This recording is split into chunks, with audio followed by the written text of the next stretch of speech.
Byron York, Greg Jarrett, Tommy Lahren, Charlie Kirk, Kayleigh McEnany. Wow.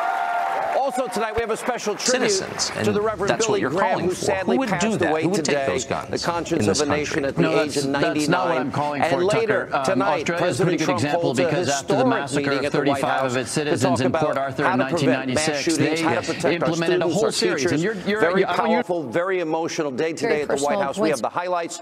But first, it has been 1 year since we were last right here at CPAC.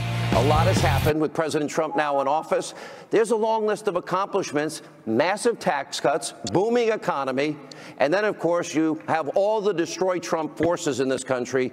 They will stop at nothing because they want to topple this president.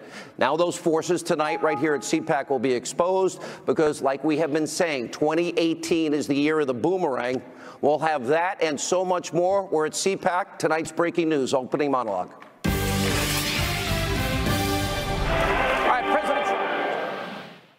On this stage at CPAC on Friday. You all happy to see the president? He's coming to see you? All right. He has a lot of accomplishments to talk about. And now, of course, these are all things that the Destroy Trump media never reports on because it doesn't fit their narrative. They are singularly focused on one thing, and it's not the truth. It's not evidence. It's not facts. It's about how to tear down this president by any means necessary. Now, that's why they'll never tell you that under President Trump, this is 1 year. Unemployment in America, 17-year low. African-American, Hispanic unemployment have also reached record lows now under 1 year of President Trump. Thank you. Jobless claims are at a 45-year low, and since the election, 2.5 million new jobs have been created, and there are 2 million fewer Americans on food stamps in the country. We have consumer confidence near a 17-year high. Business confidence has now reached levels not seen since President Reagan. And all of that is before the president's historic tax cuts have even started to kick in. 90% of Americans are expected to see bigger paychecks. 3 million more Americans have received bonuses. Oh, and by the way, those bonuses that the Democrats like Nancy Pelosi, they're calling thousands of dollars in bonuses crumbs. It's a crumb if you're a $100 million net wealth person like Nancy Pelosi. Are those crumbs? I don't think that's a crumb. No. All right, also, on the economy, President Trump is reversing what was a precipitous decline that we witnessed under 8 disastrous years of failed Obama policies. President Trump is cutting regulation at a historic rate. We're eliminating 16 for every new regulation enacted. Look what it's done for the energy sector alone. ISIS has been crushed because he has allowed the military to do their job. We are now rebuilding the military. Thank you. And the president's demanding that the border wall be built in any immigration legislation. Now, if a Democrat had accomplished half of what President Trump has at this point in their presidency, the liberal media would be trying to put this individual on Mount Rushmore. They want Obama on Mount Rushmore, in spite of his failure. But we also have those in the media in this country. That's not how they operate. Now, for over a year, the news media, colluding with, of course, liberals in this country and basically advancing their agenda, they have been hyperventilating over what we have exposed so far as a hoax, a conspiracy, a fabrication. And that is, they created about Donald Trump and Trump-Russia collusion, even though the media knows there's no evidence to prove any of this is true after nearly 18 months. There is zero evidence, but yet look at the disgraceful coverage you get every single night from your so-called mainstream media. A dizzying 24 hours in the Russia investigation, no longer just inching toward the president. This morning, it is more like careening. I think this is a potentially more dangerous situation than Watergate, and we're at a very dangerous moment. And that's because we are looking at the possibility that the President of the United States and those around him during an election campaign colluded with a hostile foreign power to undermine the basis of our democracy. Donald Trump is afraid. A political hurricane is out there at sea for him. We'll call it Hurricane Vladimir, if you will, the whole Russian thing. This is evidence of willingness to commit collusion. There's outright treason. I mean, there is no question that what he is doing is giving aid and comfort to the enemy. Tom Friedman said the election hacking is at the caliber of a Pearl Harbor or a 9/11. Do you agree with that? I completely agree with that. Donald Trump now sits at the threshold of impeachment. Let me get the react.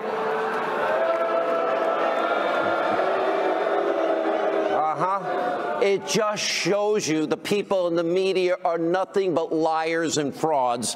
And by the way, they're really just an extension of the Democratic Party. By the way, speaking of liberal Democrats, they've been in lockstep with the media. And you'll notice they all say the same thing. They parrot each other, their fake, phony talking points in their little bubble. So you've had Democrats, the media, over a year pushing a made-up false narrative about so-called collusion. But now it's all beginning to start boomeranging back, as I predicted at the beginning of this year.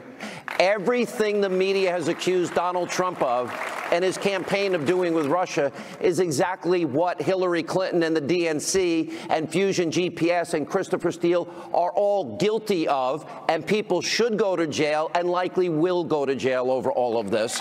And that is the real Russia collusion story. And unlike the media's fake news narrative, we have real concrete, incontrovertible evidence of real crimes and real wrongdoing. Let's look at the phony dossier, for example. Hillary Clinton, the DNC, they paid over $12+ million for the former British spy. Oh, I thought foreigners weren't supposed to influence our elections. Anyway, to create a completely unverified dossier that used Russian government lies and sources, and Steele, who hates Donald Trump, didn't want him to win the election, then briefs the media outlets, let's see, like the New York Times, the Washington Post, Yahoo News, the New Yorker, fake news, the whole network, CNN, and they try to influence the election and manipulate the American voters. And Fusion GPS, their co-founder, Glenn Simpson, he testified that the Clinton campaign and the DNC were aware of all of this media outreach. Now, that sounds an awful lot like that they were using a phony Russian narrative, phony Russian information that they bought and paid for to influence the American people and to win the election that way. And then on top of that, you got Steele meeting with the FBI, Steele giving them all of this Russian-sourced information. And we now know from 2 GOP memos that that dossier was used to lie to a FISA court judge, all in an effort to get a warrant to spy on a Trump campaign associate and the campaign, that, of course, being Carter Page. And the memos also are exposing how former FBI Director Andrew McCabe, he testified without the dossier, the application for that warrant would never have even been applied for, certainly not approved. And we know from the Grassley-Graham memo that the bulk of that application consisted of Hillary Clinton's bought and paid for dossier. Now remember, this is the dossier that James Comey testified under oath was salacious and unverified. The FBI and Fusion GPS, they never bothered to even begin to corroborate this. And then you had Comey, remember back in January of 2017, briefing the president-elect before he was inaugurated about how the dossier existed. And he said it was unverified and salacious. Now, that was only months before when he, in 2016, in October, well, that dossier that's unverified was good enough to use as a justification to spy on Carter Page. This is what we call the deep state in action. This is unelected, Obama holdover bureaucrats. They thought they knew better than you, the American people, about who should be the next president. And make no mistake about this, the deep state tried to stop Donald Trump from ever becoming president, and now they're doing everything they possibly can do to damage and destroy his presidency. And at one point, remember, at the beginning of his administration, over 125 leaks in 126 days. Now, here's the thing about all of this. The corrupt officials are all now being exposed. They never thought this would happen. Everything is boomeranging back on them. And as we like to say on my Twitter account, TikTok, what we have been reporting on for the past year is only a small sample of what is coming. We expect the Inspector General's report to have a lot of new information, and that will be coming either by the end of this month or early next month. All right, joining us here at CPAC with reaction, former Deputy Assistant to the President, give him a big hand, Fox News contributor, National Security Strategist Sebastian Gorka, and former Secret Service agent, NRA TV contributor, Dan Bongino. Good to see you. What's up, brother? How are you? Good. Welcome to CPAC. They all like free footballs. Me too. Let me start with the year that has been. You were in the White House in the beginning of this. Here you have an incredible turnaround in the economy. You know, all in 2016, Dr. Gorka, I said to my audience, I said every day, and I did it on purpose not to hear myself talk.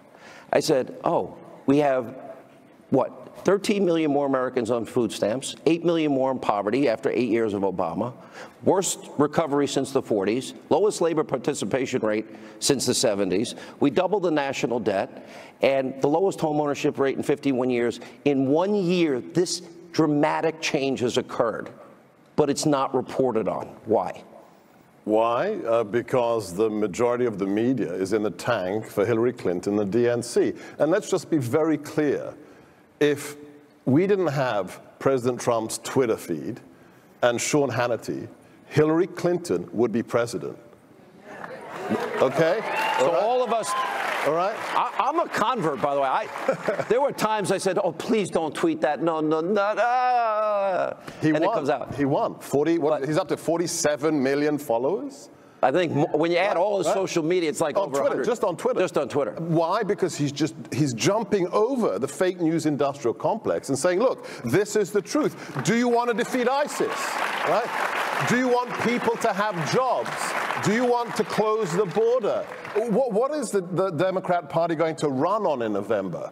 We don't want jobs, we don't want growth, and ISIS should come back? Is that what they're going to run on? They're going to run on, "I hate Donald Trump." Right, bingo, right? But not even the Russia thing is working for them. Because where's the collusion, Sean?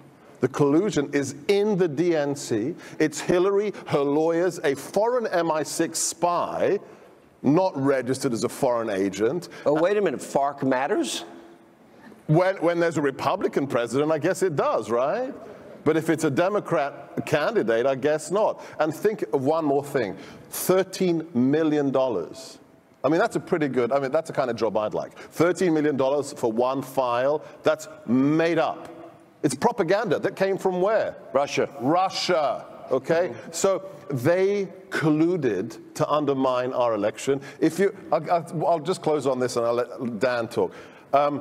If you didn't believe in God, well, you have to change your mind on November the 7th, right? I mean, it just... And we had divine intervention because she had the media, she had the deep state, she had spent $1.4 billion. Oh, and guess who won? The outsider won. So God bless Donald Trump. All said. Dan, it's been... I remember I was here in 2015. Yeah. And when all of this got started up, on this stage I interviewed Donald Trump, Ted Cruz, Marco Rubio, Rand Paul, sure, and all these candidates. Here we are, we've had a Republican president, and look at the turnaround in a year. I want to ask the same question. No credit given. Yeah. And what's even worse is we've been lied to for over a year. There's no evidence of this, but there is evidence of collusion, paying for a Russian dossier. The Uranium One deal is unconscionable. Yeah. And we're going to talk tonight with the lawyer for the informant that was on the inside. Where are we in terms of an information crisis? Well, it's bad, Sean. You know, I always think, like, what's the Democrats' slogan? What's the headline? I call it the Wheaties box message for the midterms, and it's going to be Dems 2018, crumbs and collusion. Vote for us. Vote for crumbs, because that's all they have. But the irony of this whole thing is the Democrats produced crumbs under the Obama era. Sean, numbers don't lie. Sooner or later, they're going to have to come to accept the fact that their secular stagnation theory, in other words, it wasn't Obama's fault, the economy just stunk for all kinds of secular reasons, is done. It's 1 year in office, and we've had 3 quarters now of 3% growth. Obama never hit it at all. The numbers don't lie. The Obamaites and the Obama files are eventually going to have to reconcile that. And on the collusion front, collusion's real. Don't anybody in this room think Russian collusion didn't happen. It just didn't happen with the Trump team. There's absolutely no question right now that Hillary Clinton dealt with a foreign agent, Christopher Steele. He's British. He's not from the United States, who in turn dealt with Russian sources. And I'm telling you, you know the tick-tock on this one. There is a lot more to come about Steele's interactions with the Russians that you don't know about that will deeply disturb even a lot of the most skeptical people in the room. This is the thing that I'm trying to understand here. To me, this is the biggest story that the media has missed in their lifetime. If you have a presidential candidate, and we're supposed to care that the Russians are trying to influence the election, and then one candidate pays for Russian lies, and then it's used to get a FISA warrant, but they don't tell the FISA judge that Hillary Clinton bought and paid for it. There's a footnote that says, well, it might have some political tainting. It wasn't political tainting. So that happens in October. In January, Comey is telling the president-elect it's salacious and unverified, but they're telling a FISA court in October that it's good enough to get a warrant to spy on a member associate of the campaign. Right. Look, the bottom line here is there's a reason that since 1776 we did not create an internal political police force. America doesn't have an MI5. We don't have a secret police that spies on Americans. If you have proof, if you have probable cause that somebody's doing something, you have to go to a special secret court and say, look, this is pretty incontrovertible that something suspicious is going on here, and we will allow you temporarily to spy on an American. Well, what happened? We now know that happened illegally. How did that happen? The highest people in the FBI and the DOJ signed off on that warrant application. We have had 9 people in just the last 2 months be retired, moved to other positions, or fired. Actually, it's even higher than 9. I think we're up to 12. All right, that's even worse. But how does Peter Strzok and Lisa Page still have a job? How is Bruce Orr still allowed in the building? These are people, I'm sure this audience is aware of what they've done. Look, I refused to use the phrase deep state until about 3 months ago. Did you really? Why? Because I felt it was a little bit tinfoil hatty, right? It was a little bit too conspiracy. So you thought I was a little tinfoil hatty? Is that what you're saying? No, when I saw the text messages come out, when you built it up on your monologues, I pray one day that the text of your monologues for the last 4 months will be used in a court of law to send people to jail. If we have equal justice under the law, there will be people, a lot of them, that go to jail. True or false? I think so, and I think the next shoe to drop in this, Sean, is going to be where those 302s change. Now, what are 302s? 302s are, when I was in the Secret Service, when you went out... This is important. What Dan Bongino's saying here is pay very close attention, and you'll say, I was there when. When you heard it. Because this is going to come out. When I was in the Secret Service, after you did an interview, you didn't have to fill out an official formal form. You just type it up on a Word document. The FBI has a form called the 302. That information on Mike Flynn and on the interviews of Hillary Clinton, there were 302s there. The big question's going to be, were those 302s changed? Because if the FBI agents in that room, and I know who both of them were, who interviewed Mike Flynn, both came out of there, or one of them at least came out of there with the opinion that Mike Flynn did not lie to them in that interview, someone's going to have a whole lot of answers. What has happened to General Flynn is nothing short of a national disgrace. It was horrible. What they have done to him, horrible. Surveillance, unmasking, no minimization, and then, of course, leaking raw intelligence. The Logan Act, the jaywalking of federal. It's not even jaywalking. People have been arrested for jaywalking. Yeah. No one's ever been prosecuted for the Logan Act. You guys are great patriots. Great to see you at CPAC. We'll catch up. Thanks, sir. Give a big hand for these guys. Thank you. All right, when we come back, Congressman Devin Nunes, he's willing to subpoena high-ranking Obama administration officials if they don't answer questions about the phony dossier. Byron York, Greg Jarrett, continue from CPAC.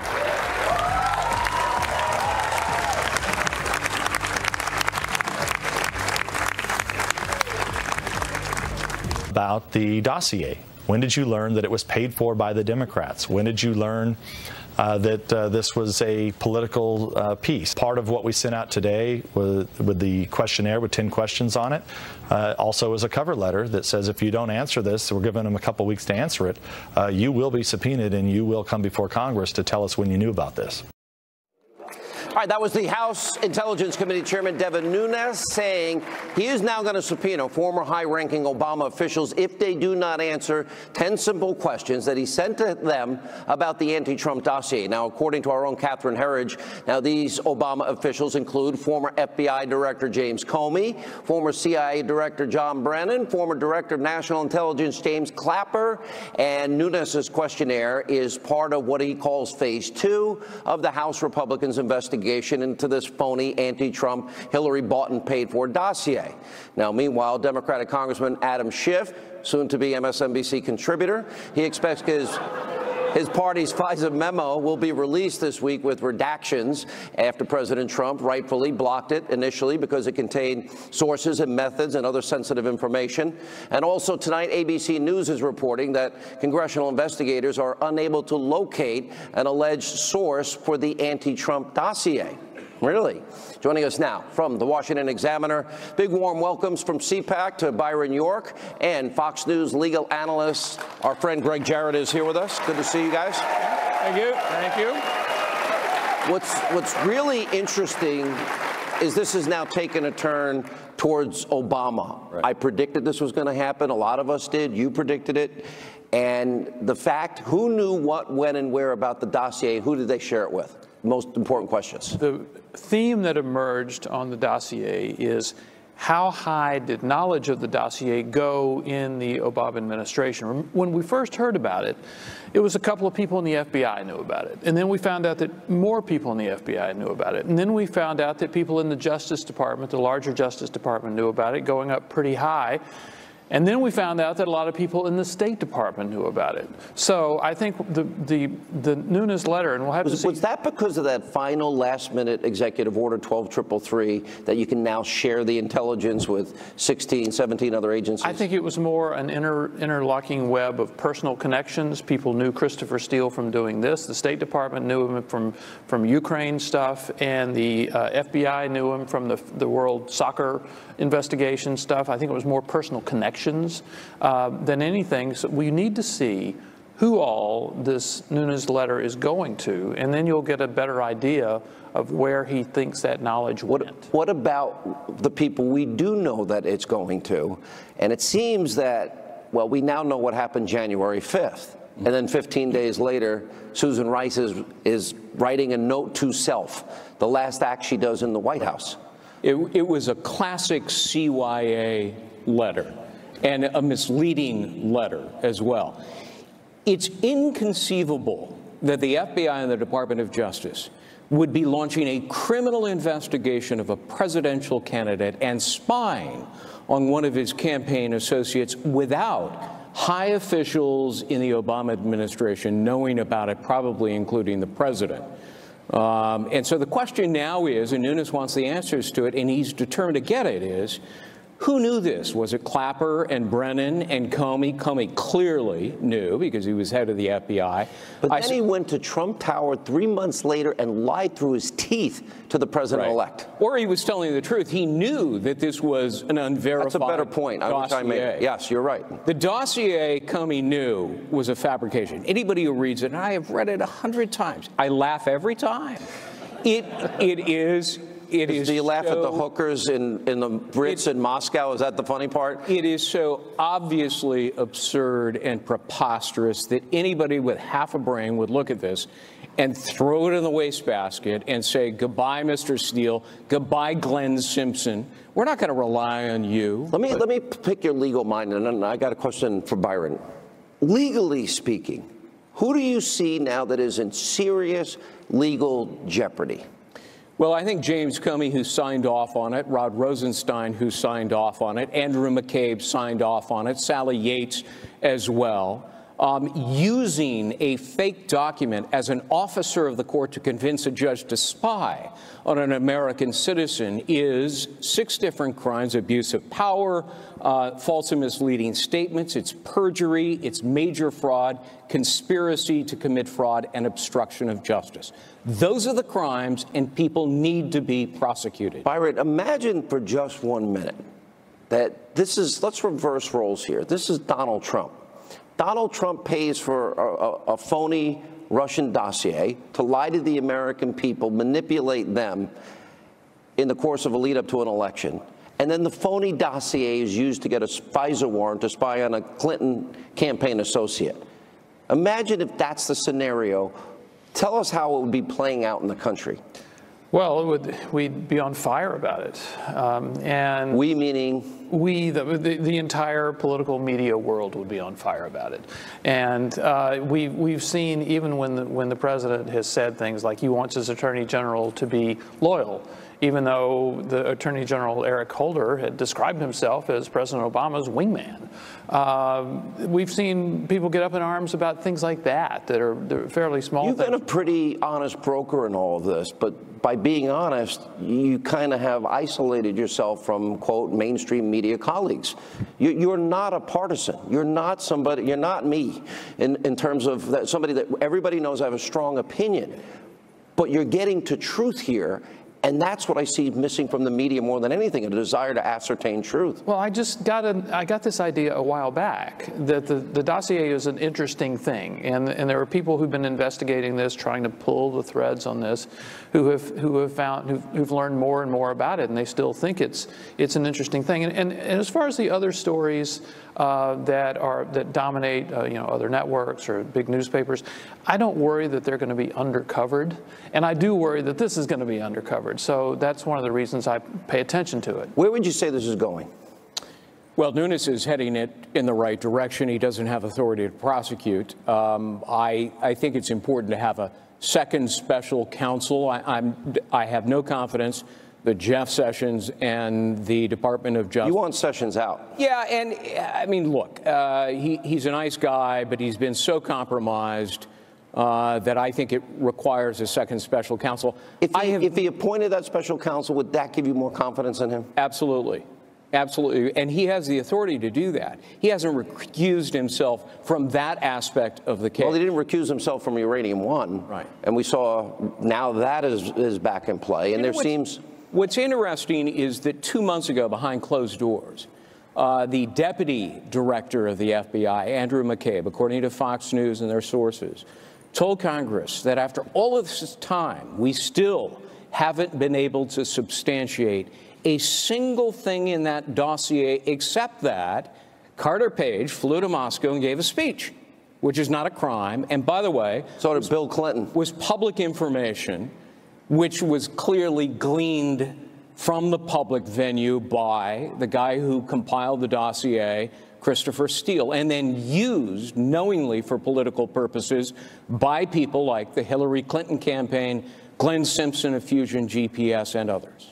You guys have done amazing work. Thank you. Big CPAC hand for these guys. All right, when we come back, Sarah Carter here with a new bombshell report on the Uranium One scandal, and the attorney informant, that it would be Victoria, is pressing the DOJ for the investigative leak. In this report, Sarah detailing how Victoria, the attorney for this FBI informant, is now asking the Attorney General, Jeff Sessions, for a leak investigation into an unnamed federal official who she now claims illegally leaked, quote, false information about her. This is happening way too much. Joining us now with reaction is the attorney for this FBI informant, Victoria Tunsing, Fox News contributor Sarah Carter, and from the Hill, John Solomon. All these guys have been amazing in terms of helping us unpeel the onion, and I give them, they deserve Pulitzers at the end of the day. So you're the attorney for an FBI informant in 2009 that, for what, 30 years of his life he worked in undercover type of... For the CIA and for the FBI starting in about 2008. Mm-hmm. Okay, and in 2009 he had infiltrated and discovered that Vladimir Putin had operatives here in America. Yes, and that Putin wanted to control the world's uranium, and one of his first steps was to buy Uranium One, to have his Russian companies buy Uranium One. So your informant in 2009, long before uranium, a year and a half later, the CFIUS board had approved the Uranium One sale. October 2010. He discovered Putin's operatives in America involved in bribery, kickbacks, extortion, money laundering, and racketeering. And wanting to control the world's uranium, including U.S. uranium. So, okay, and America needs uranium, right? We don't have enough? and we don't.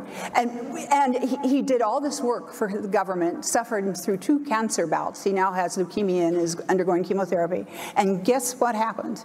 Twice now, Justice Department officials have given false information about him. Once, the first time, to the press, that was in mid-November 2017, just right after the gag order was lifted. Isn't that a coincidence?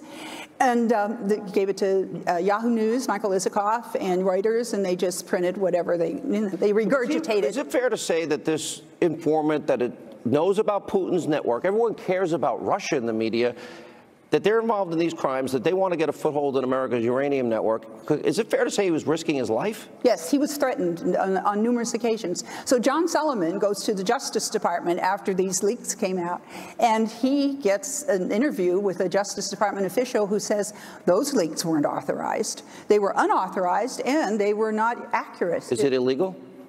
The leaking. There's a second time, though, that they gave false information. Right. They went up, and after John's article comes out saying the Justice Department says, no, that's not correct. Is it fair that there's an effort now to trash this 30-year CIA, FBI informant who risked his life because of politics? I have no idea why. I just know that John got the quote from the Justice Department officials that said the leaks weren't authorized and they were inaccurate. Guess what? 10 days later, senior Justice Department officials go up to brief the Hill, and they give the same false information about my client. And now I want that investigation, because I want to know who sent those senior Justice Department officials there. And when they were briefing the Hill, they said, well, we don't have anything to do with the case. We're just repeating what we were told. So they were given false information. I want to know who did it. Let's talk to you guys about this. Sarah, we'll start with you. Go ahead. Well, I think what's important here is that we have to establish who William Campbell is, the informant. He spent the majority of his life working overseas, putting himself in very dangerous and precarious situations in order to give information to the United States government and the U.S. intelligence community. This is somebody that the U.S. government trusted so much so that he spent more than 3 decades working for us, basically for the United States. First as a counterintelligence operative with the FBI, later moving into the criminal division when they went after Mikarin and the Transportation Logistics International.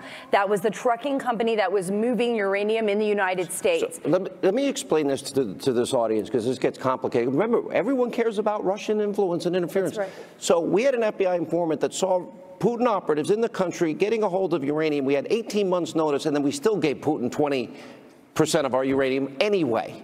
Well, we did. And not only that, what we know from the informant now is that he not only was dealing with his FBI handlers, but the case was so sensitive that it was going up the FBI chain of command. And the FBI was paying him. That's right. I mean, in the end, look, the FBI gave him permission to work as an informant, gave him permission to launder money that he was moving for the Russians so that they could continue to collect information. And in the end, they paid him $50,000, congratulated him, thanked him, and then what he got back was a threat from the United States Attorney General's office under Loretta Lynch from the DOJ saying, if you say anything, if you make this public, we will ruin your reputation and we will go after you. Unbelievable. All right, so pick it up from here. All of this is known. We were supposed to be upset about the Russians influencing our election. That's right. But they got 20% of the foundational material for nuclear Not the only weapons. thing they got. They got billions of dollars of new contracts to sell uranium to U.S. nuclear reactors, making us more dependent on Russia than even if they took it out of our land and took the uranium out. So, you know, I think there's another consequence here. I keep hearing this from people in the FBI and law enforcement. The more they trash Doug Campbell, the more they discourage people from doing the courageous work that he did. He stood there, he served his country for 30 years, and they've made up a story. I know they know it's false, and here's how I know it. After the first stories came out, I read these stories and I said, well, that can't be true. Sarah and I are looking at the FBI file. These documents are here. He did tell them about Uranium One. He did tell them about bribe payments. They lay out all these things. We have the documents. So I went to the Justice Department and said, I'm going to write a story saying you're wrong. They said, can we see a copy of the documents? I sent them a copy of the documents. They came back a few days later and said, how much documentation does this source have? How much? Thousands and thousands of pages. And tapes?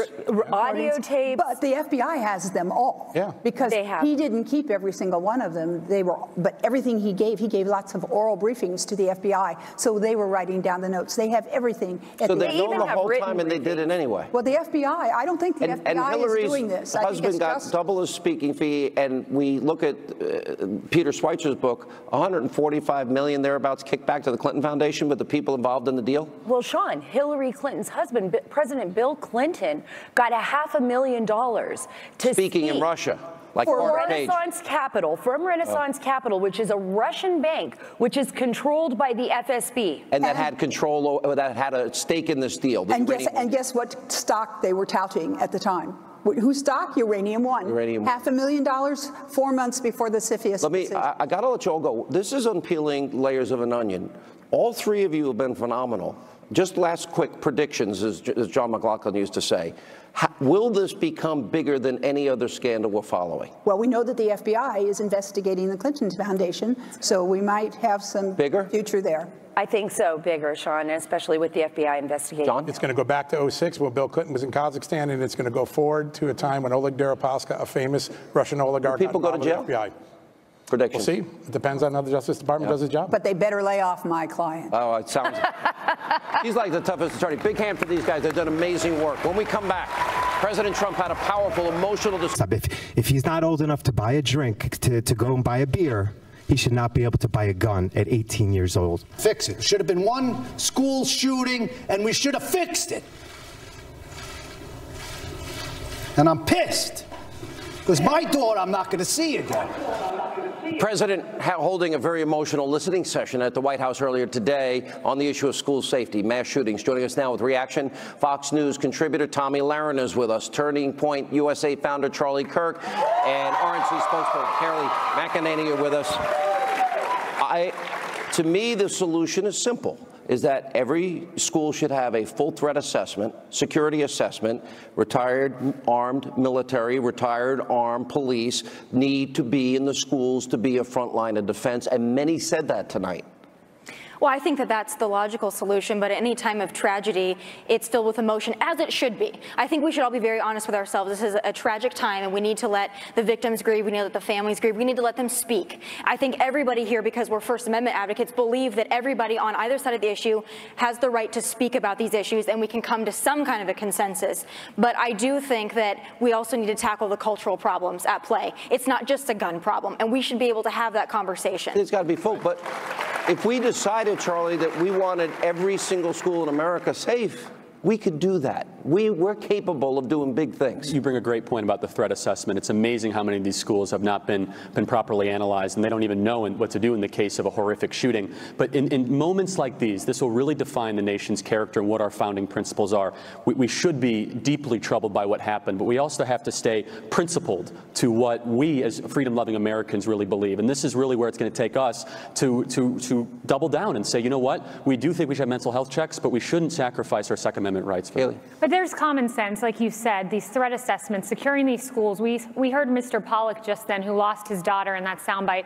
He said, when 9/11 happened, guess what? We secured our airports. It should have only taken one of these, not several. And I just want to point out Daryl Scott. I sit on the board of Rachel's Challenge. He lost his daughter, Rachel, in the Columbine massacre. He's been working on solutions for 20 years. And when Tomi talks about a cultural change, she's spot on there, because we've lost this sense of connection with one another, respect for your fellow student, your classmate is your friend. That needs to be implemented more than anything. Have you ever gone to dinner? I mean, you're right. We sit there, everyone around the whole table is this. It's crazy, exactly. Right? It's an awareness issue beyond that as well, whether we're talking about terrorism, we're talking about school shootings, safety in general. It's an awareness issue. Like you mentioned, people are buried in their phones. They're not paying attention. They're taking pictures. They're on Instagram. They're not seeing what's around them. And that leads to, less safety in our schools, in our airports, in our malls, on the streets. It's so easy. If we wanted to do it, we do it. That's right. And you could take the guns away, which I don't think is a good idea, and it's a near impossibility. But you can't take the evil away, which is what the culture issue is all about. Well said. And be very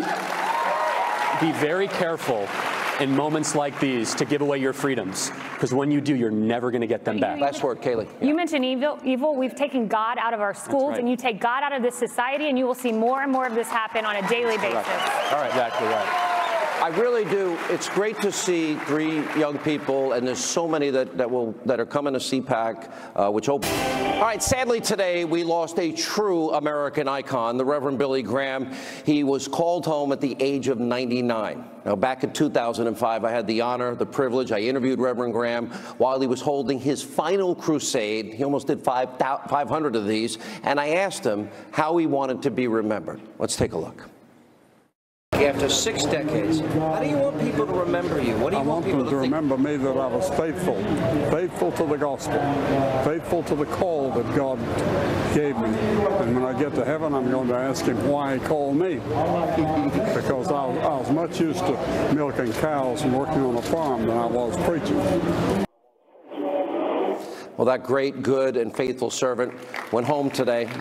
And our thoughts and prayers are with Franklin Graham, the entire Graham family, and we really appreciate all he's done to be the conscience of America. All right, we're going to be back here tomorrow at CPAC, but let not your heart be troubled. Let's give a warm